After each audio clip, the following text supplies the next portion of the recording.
Hey guys, how's it going? Hope everybody's enjoying their Labor Day weekend. It is September 3rd. It's almost 10 a.m. It's supposed to be a nice day today. So, well, at least here in New York, the unofficial end to the summer, well, the official end to the summer is coming up. Um, Personally, I'm looking forward to it because I don't like the heat. I don't like humidity. I like to control how hot I want to be. So I'm looking forward to the fall and the winter. I do enjoy the winter.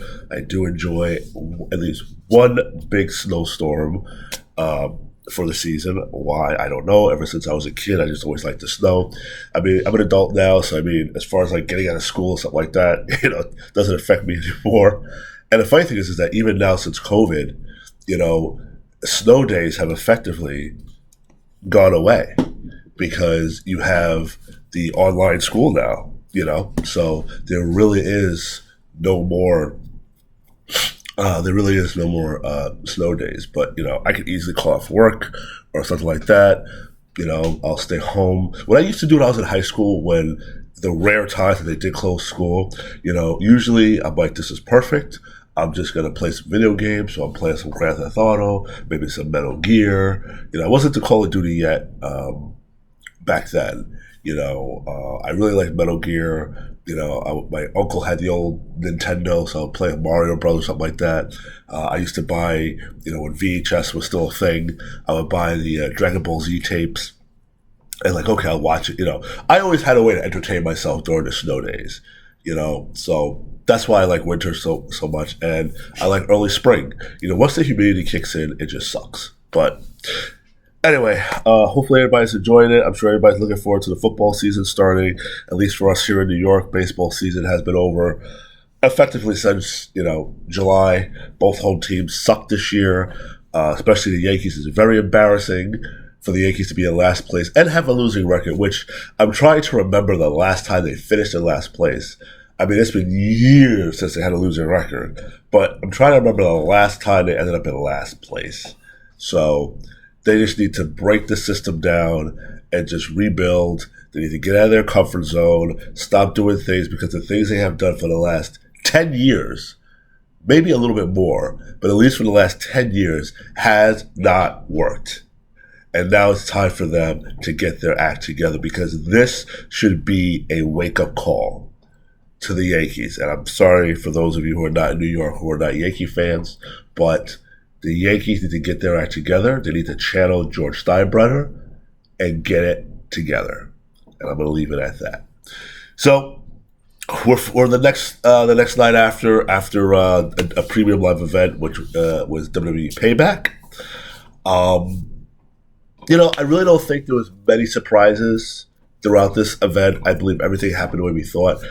I would definitely say the two surprises, but the biggest surprise, and that's where I'm going to start, the biggest surprise was Judgment Day defeating Kevin Owens and Sami Zayn. I think all of us can agree we saw we were expecting to see the implosion of Judgment Day. That Finn Balor and Damian Priest would have a misconnection. That was going to be the breakdown. Maybe Damian was going to walk out on Finn, something to that effect. Not surprising, we saw JD McDonough. That was expected to see him. Not surprising, we saw Dirty Dom, who to me just has become a star. From what they have done with Rhea Ripley, what they've done with Dirty Dom, and this is what I've been saying, how WWE for a long time has always said we can't make new stars. You can make new stars. The problem is, at least what we all thought the problem was Vince. Because let's say Triple H wasn't there to sort of whisper in Vince's ear. Okay? Do you think LA Knight would be doing what he's doing right now? Because listen to the fans. Listen to the fans. They love LA Knight, which I'm going to get to him in a second as well. But look at Judgment Day. Listen to the heat that they get, especially Dom. Look how you have presented Rhea Ripley. Okay, she's a heel, and you still got the fans chanting mommy. A great job they've done with the two of them. And I was falling, because Judgment Day was losing their way because they were stuck in an endless storyline between Rey Mysterio and Edge, and they got away from it, and they flourished. They've done great. I don't think it's time yet to break them up. Keep the dissension, keep the tensions going right now. Kind of do what it looks like you do with the bloodline. See that they're, repairing their relationship.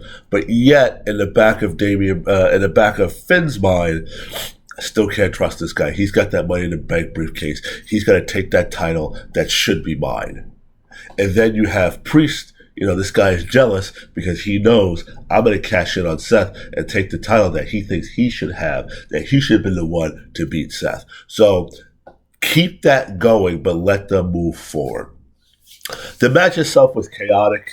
The match itself I thought was pretty damn good. It was sort of reminiscent to me. I forgot the pay-per-view. Maybe it was Extreme Rules, I think. It's reminiscent to me when The Shield took on the members of Evolution. It just sort of felt that kind of vibe to me. The Swanton that Kevin Owens did, reminiscent of Jeff Hardy at the Royal Rumble 2000.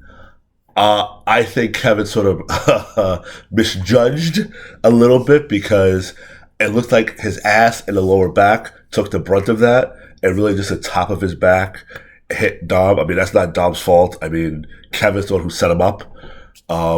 So I'm hoping Kevin's okay. I wouldn't be surprised if he's injured because that landing looked pretty nasty. It really did. And they kept showing it from different angles. And you can clearly see he overshot Dom. Even though he really didn't leap, he kind of done what Jeff does, from the top of the ladder or whatever. He kind of just falls over. But Dom wasn't far out enough for him to land, and he overshot him, and the top of his shoulders hit Dom, the top of his upper back, but that lower back and that butt took the brunt of that, and I hope he's okay. And it is surprising that they took the titles off them so soon. I mean, listen, I agree. I forget if it was Bruce Pritchard or Jim Ross who said it. I think it was Bruce Pritchard. It's much more fun and more intriguing to have the babyface chase. Once the babyface has the title, it gets a little tough. And we've seen that before. We've seen it with Seth Rollins, not on this run, but his previous run. We've seen it that he was chasing to get that title, and the run just didn't seem to live up to the chase. And I don't think Kevin Owens and Sami Zayn's title reign was living up to what they were chasing the Usos. It just... Now, that could be because we were so used to seeing the Usos have the titles for so long. But I don't think it was the same. So, a little surprised that they took the titles off them. Now, we know Kevin Owens was dealing with an injury. We know he had, I believe, cracked ribs, I believe. He has come back from that. He could have another injury. He could have another one from the match last night. Sami Zayn was probably dealing with a little something with his elbow. So, and then again, all could just be storyline that, we felt it better to sort of rebuild them. And I have said this time and time again. When you are going to put a group together that is supposed to be this dominant, they have to win the gold. They have to hold the titles. And that's what they've done. Now, a little bit of a misjudgment here where they're saying, well, we have all the gold. Well, you don't have all the gold. And I was waiting for Priest to sort of interject that, well, we don't. We need one more, which is the world title. That I kind of thought they were going to sprinkle in, but they didn't. But it's inevitable that I think Damian Priest is going to get the title, or the cash in Finn could cost him, and he does it, and what does that do as you're still tag team? So they have sort of breathed new life into the Judgment Day. That was needed. Making Dom the champion, like I said, sort of breathes some new life. And now they have all the gold. Now, I will say that sort of took away from Rhea Ripley's match because it sort of I think we already knew, but it guaranteed that Rhea was going to retain her title. The question for me was, and I sort of thought in my head, okay, Priest is going to cash in tonight and get the title. That's what I thought. After I saw Priest and Finn get the tag titles. But I wonder if they're going to just unify the tag titles in a sense that you're just carrying one belt instead of the red and the blue. I mean, you kind of thought at some point they were going to separate them and SmackDown would have their tag titles back and Raw would have their tag titles back. But that's not what they're doing. But that was the biggest surprise. It was a great match. It was a fun match. And Dirty Dom has proved that he is a star, not because he can just take the bumps. Well, just how they've utilized him.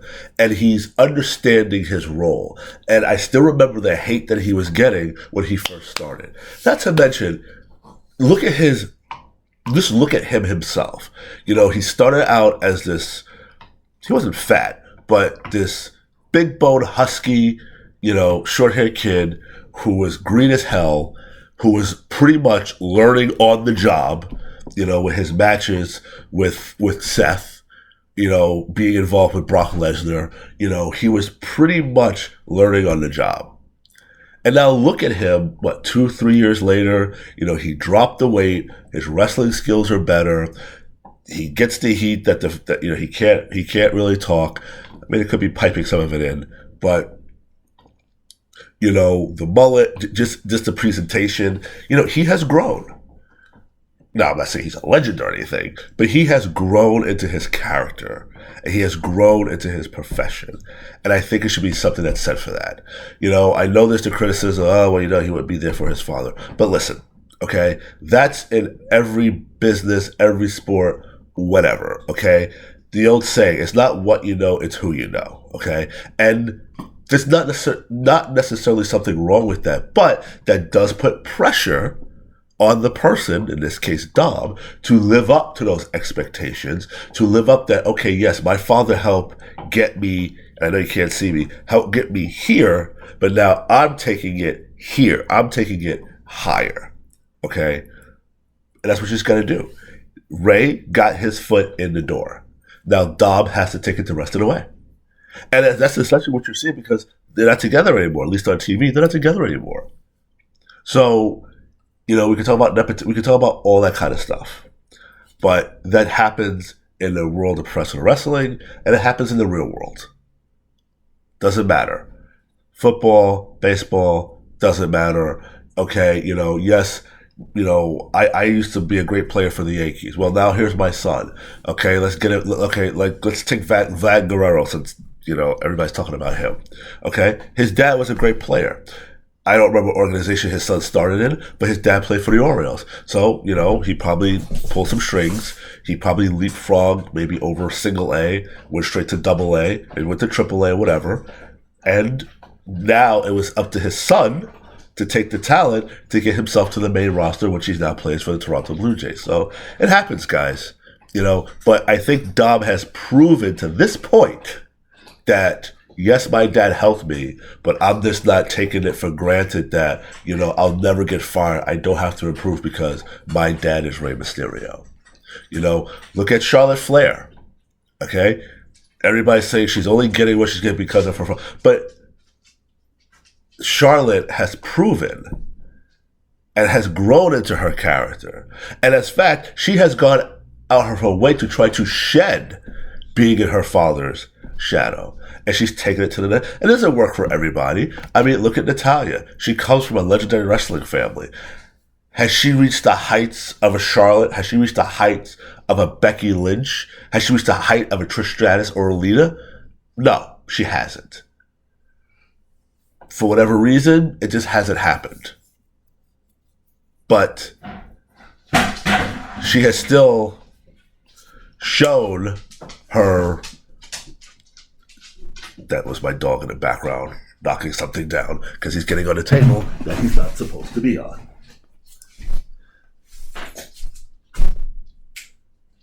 So basically that's all I have. Sorry, the dog is just distracted me.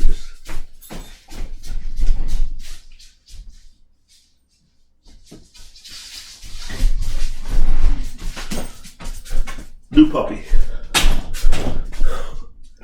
And they tend to get themselves in trouble.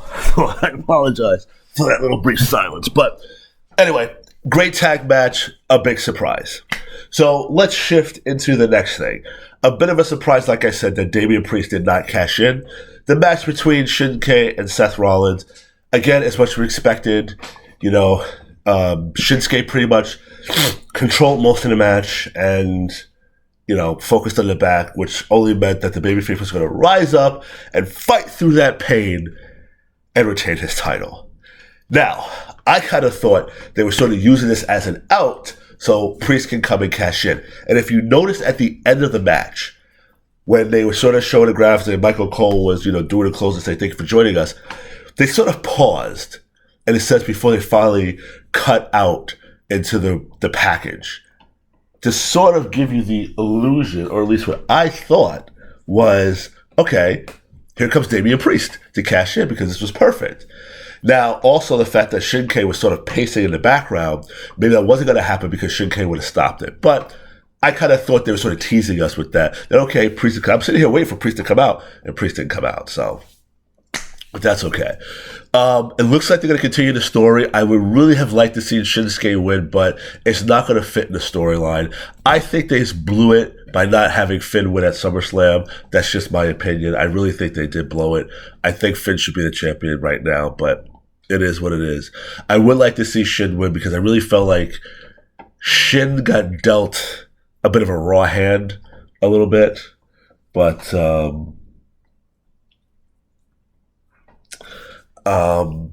I think Shin got a bit of a raw, it just the match he did with AJ Styles, the series of matches wasn't good. And I remember AJ saying that they were told that they had to stay in certain confines. And I think that just caused Vince to sort of just cool in Shinsuke. And that's why Shinsuke just pretty much dropped since, Shinsuke won, in 2015, I think he won the match? 2015, 2017, one of those years.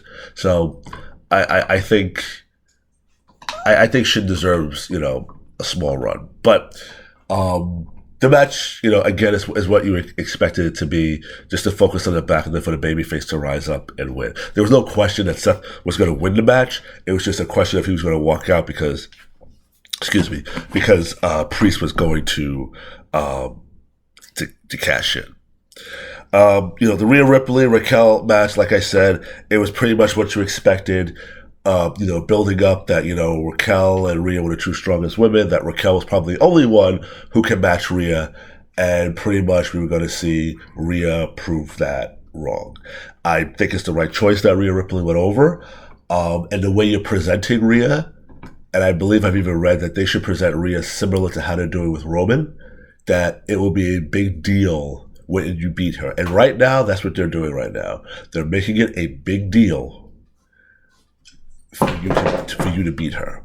And I don't want to see it, and eventually when she drops the title, I don't want to see it being Charlotte. I don't want to see it being Becky. I don't want to see it being Bayley. I don't want to see it being Asuka, as much as I love Asuka. I don't want to see it be Bianca Belair. I want it to be some fresh-faced person that you would never expect to win, who you believe is going to be the future. Someone like a Zoe Starks. We could throw it out there. I think she's still green, but I think she could sort of fill those shoes of a Rhea Ripley, if you know what I mean. Sort of how, like I said, Rhea has sort of become this era's China.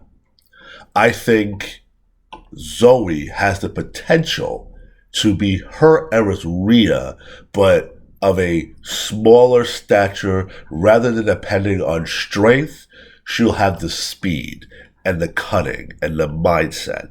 That's how I see Zoe Starks right now. She got the rub from being with Trish. I think that's how that's going to work. That's how I think.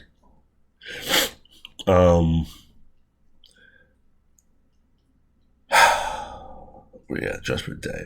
Mysterio, Austin Theory. I will say maybe I was slightly surprised that Theory didn't take the title back. Again, I think most people probably expected for the LWO to implode. Listen, the LWO has done nothing. And I think it was just a cute little thing to bring back for nostalgia reasons.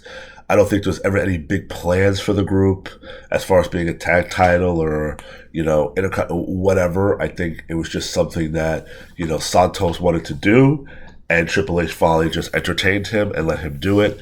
But I just see no real meaning behind the group. It's a reason to put these guys on TV because you have no other reason to put them on TV. I love Selena Vega. I think she's being wasted right now in the LWO, to tell you the truth. Santos, I'm familiar with him in from NXT. I think he's very good.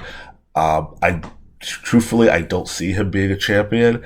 I see him being more of a mid-card champion, but that doesn't mean he can't have success and be a legend in his own way. But I just think the group was just something just to get people to do, basically. Becky Lynch and Trish Stratus.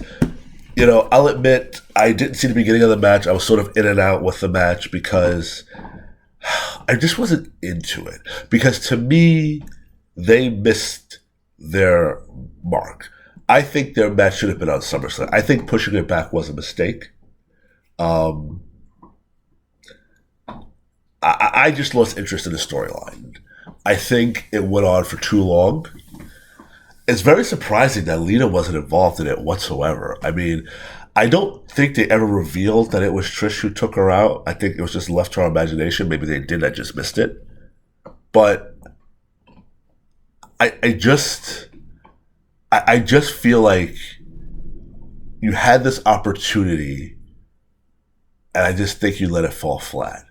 I think you threw Zoe there too many times. Well, you'll get me if you defeat Zoe. They did that, 2 or 3 times they did that?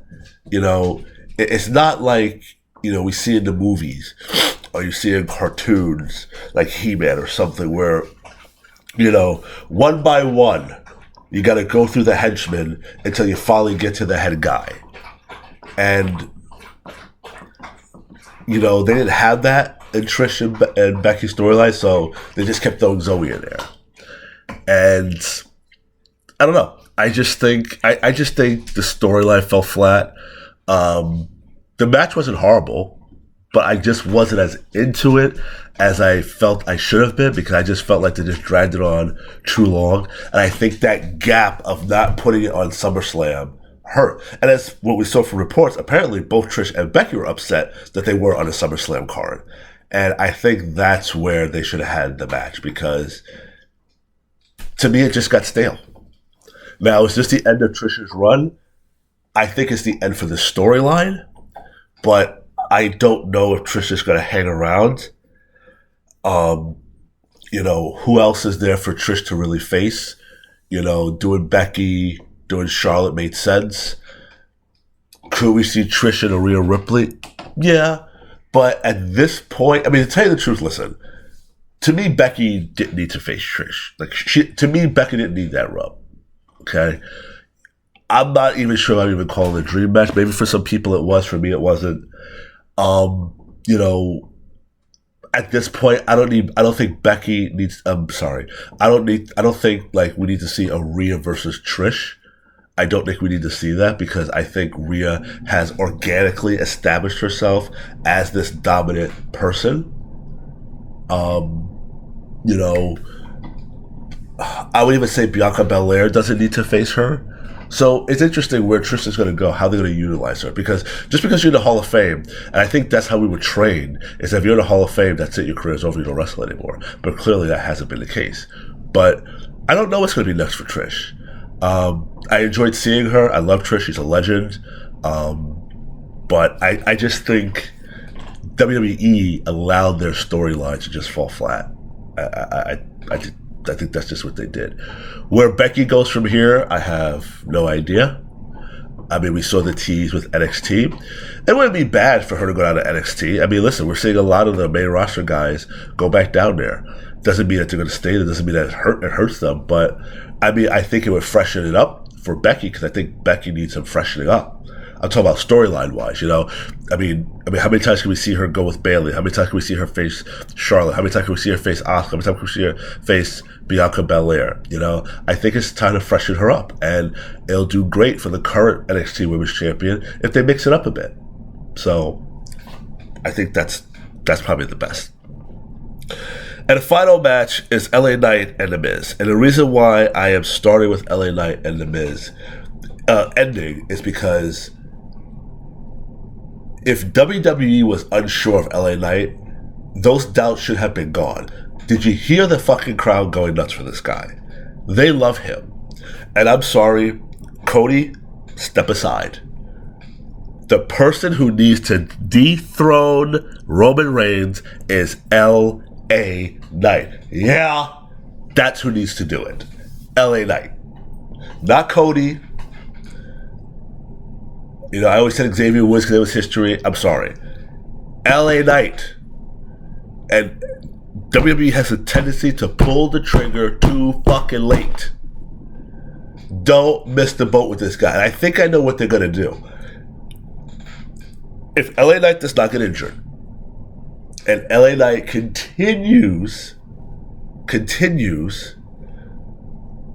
to just keep the crowd on his side, I'm telling you, the explosion that will happen if you have this man win the 2024 Royal Rumble. That crowd is going to lose their goddamn mind. It needs to be LA Knight. You wanted that one person, you wanted that star, that's who it is. And you know what? Like I said, I didn't hate the fact that you didn't have Cody win, but you sort of deflated the storyline with Cody when you did that. And you made it worse when you introduced the consolation title. That's what you did. Okay? Now, will the moment be exactly the way it should be if LA Knight defeats Roman? No, because you already had Roman be pinned. So it kind of, it kind of hurts a little bit. But LA Knight is the guy that needs to dethrone Roman Reigns. It is. Because also, it fits because he's sort of the unexpected guy to do it. Because you think, oh, they're going to have Cody do it. Let it be LA Knight. The match itself, was, it was so-so. I really don't think John Cena needs to be involved in it, to tell you the truth. Maybe that's why I didn't like it, because I felt John Cena's presence took away from it. But, of course, you're going to utilize, John Cena. And, we got the tease at the end that we might see John Cena versus LA Knight. There was talk about having Cody versus John Cena. I really don't see why you would have Cody Rhodes versus John. They're both baby faces. I don't know what it does for Cody to beat John and what it does for John to beat Cody. I don't think Cody needs that rub. Like I said, Cody has solidified himself in a different way that he doesn't need to beat somebody like John Cena. He doesn't need it. And I think the match would just be a waste. And I don't think it's necessary, because I don't see you turning Cody heel. And obviously John Cena at this point is not going to turn heel. There is no point in doing it. It's more prudent for LA Knight to face John Cena, because you got a little bit of it there. You have a little bit of the cockiness. I mean, Cena said it. We don't have to be friends, but it's just respect. And, he said, yeah, you almost cost me that match out there. The way he was acting in the match, not heelish, but this I don't care if you're here, John Cena. I don't care if you're a fan of mine. I'm here to take care. I don't care that you're here. Don't fuck it up. That was the attitude that was portrayed. So I could sort of see that being parlayed into a match with the two of them. So that doesn't bother me. And now, some are going to say, well, Cena only comes back now just to lose. Well, yeah, because Super Cena, how many times have we seen John Cena continually win when he shouldn't have? Yes, and everybody does it. Everybody gives back. And now look at Brock. Brock has given back a lot, okay? Now, look at Cena now. It's time now for Cena to do it. He put over Roman. He put over Austin Theory, which right now seems like it was a waste right now. But, at this point, do you expect Cena to win the title again? Do you expect Cena to be in the market? No. I am surprised that Cena hasn't cut his hair. I'm surprised he didn't go back to the buzz cut look, because it kind of helps hide the bald spot. Because Cena kind of always had that bald spot. I just think it's more pronounced now because he has all the hair, and we're so used to seeing him with the buzz cut. I'm really surprised that he just didn't go back. Now, the other thing I guess I'll talk about is, everybody talks about Cena's size, that he has gotten smaller. I really didn't notice it that much until last night, but I saw something over. He's not, since he's not wrestling, he's not on the roids anymore. Listen, I believe Cena was natural. That's just me, I believe he was natural. And I know you can't say, well, if he was tested, they never would have suspended Cena. if he was on never. But look at someone like Bobby Lashley. Bobby Lashley has kept his same size throughout his entire career. And trust me, WWE would not hesitate to suspend him if he was doing steroids. So Cena, I believe, come on, Cena still works out, but the intensity is probably not the same because he's not, punishing his body. And who's to say that he didn't have an injury? Remember, he did have an injury to his back from the Batista bomb. So it's possible that maybe he was carrying too much muscle and he was in pain, and the doctor said, "Listen, you got to drop some weight. You got to drop some of this muscle because it's a strain on you." It's a possibility. But yes, he has gotten smaller. I have noticed it. He's still muscular. He's still in great shape. But yes, he has let his size. But I think a lot of people, as they get older, because you're into that in your 20s and your 30s, not just because you want to get attention from girls, but just because you feel good, you're pumped about it. But just, as you just get older, obviously your body changes, your priorities might shift a little bit. And it's just sort of understandable that you're going to lose some of your size. I mean, I was not huge muscular like them. But, even I could tell that, when I was working out, a few years ago, relentlessly like a madman, I was bigger.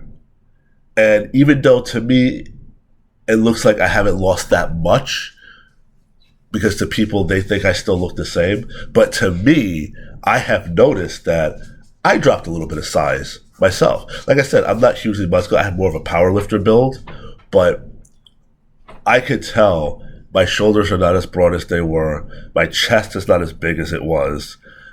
My arms aren't as big or thick as they were. I could tell because work became more intense and my focus shifted away from working out, and it was work. And now I'm trying to shift myself out of it back into the workout. But anyway, that was just a small note about Cena.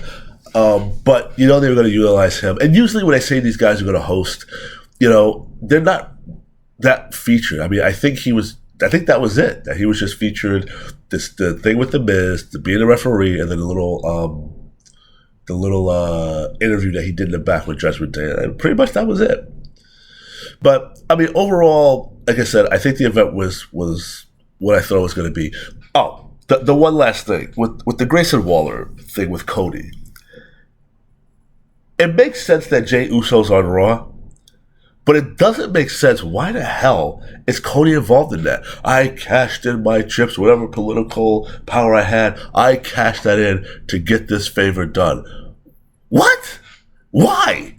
That makes absolutely no sense. We'll see where we're going to go with this.